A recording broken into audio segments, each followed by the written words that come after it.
بسم اللہ الرحمن الرحیم۔ نبی کریم صلی اللہ علیہ وسلم نے فرمایا، شہداء جنت کے دروازے پر بہتی نہر پر سبز قبوں میں ہوتے ہیں، اور صبح شام جنت میں ان کا رزق انہیں دیا جاتا ہے۔ نبی کریم صلی اللہ علیہ وسلم نے فرمایا، مسلمانوں کے بچے جنت کے ایک پہاڑ میں ہیں جن کی کفالت حضرت ابراہیم علیہ السلام اور حضرت سارہ کرتے ہیں، حتیٰ قیامت کے دن انہیں ان کے والدین کے حوالے کیا جائے گا۔ نبی صلی اللہ علیہ وسلم نے فرمایا، مسلمان گھرانے میں پیدا ہونے والا ہر بچہ جنت میں شکم سیر و سیراب ہوتا ہے اور اللہ تعالیٰ سے عرض کرتا ہے، اے میرے اللہ، میرے والدین کو میرے پاس بھیج دے۔ سیدنا خالد بن معدان رضی اللہ تعالیٰ عنہ فرماتے ہیں، جنت میں طوبیٰ نامی ایک درخت ہے جو پورا کا پورا دودھ سے بھرے تھن کی طرح ہے۔ جو بھی شیر خوار بچہ مرتا ہے وہ اس درخت سے دودھ پیتا ہے۔ حضرت ابراہیم علیہ السلام ان بچوں کی پرورش کرتے ہیں۔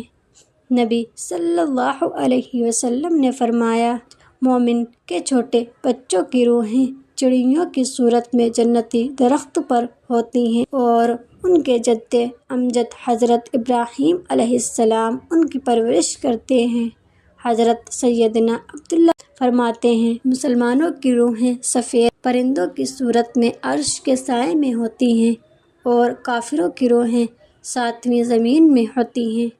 نبی صلی اللہ علیہ وسلم نے فرمایا، مسلمانوں کی روحیں ساتویں آسمان میں ہوتی ہیں اور اپنے جنتی ٹھکانے کو دیکھتی ہیں۔ حضرت عباس بن عبد المطلب رضی اللہ تعالیٰ عنہ فرماتے ہیں، مومن کی روح حضرت جبرائیل علیہ السلام کی طرف لے جائی جاتی ہے اور انہیں کہا جاتا ہے، آپ قیامت تک ان کے ذمہ دار ہیں۔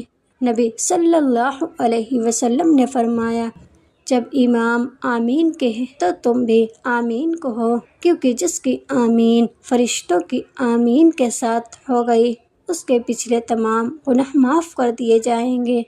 نماز کے لیے تکبیر کہی گئی تو نبی پاک صلی اللہ علیہ وسلم نے اپنا منہ مبارک ہماری طرف کیا اور فرمایا کہ اپنی صفیں برابر کر لو اور مل کر کھڑے ہو جاؤ، میں تم کو اپنی پیٹھ کے پیچھے بھی دیکھتا رہتا ہوں۔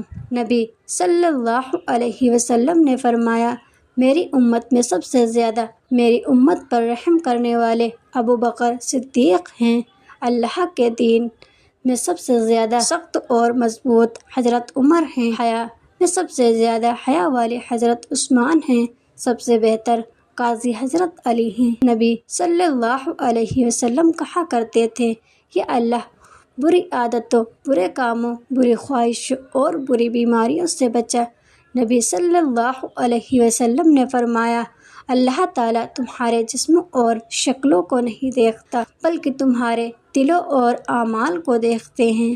نبی کریم صلی اللہ علیہ وسلم نے فرمایا، مسلمانوں بڑی عمر والوں کے پاس بیٹھا کرو، عالموں سے سوال کیا کرو اور دانش مندوں سے ملا کرو۔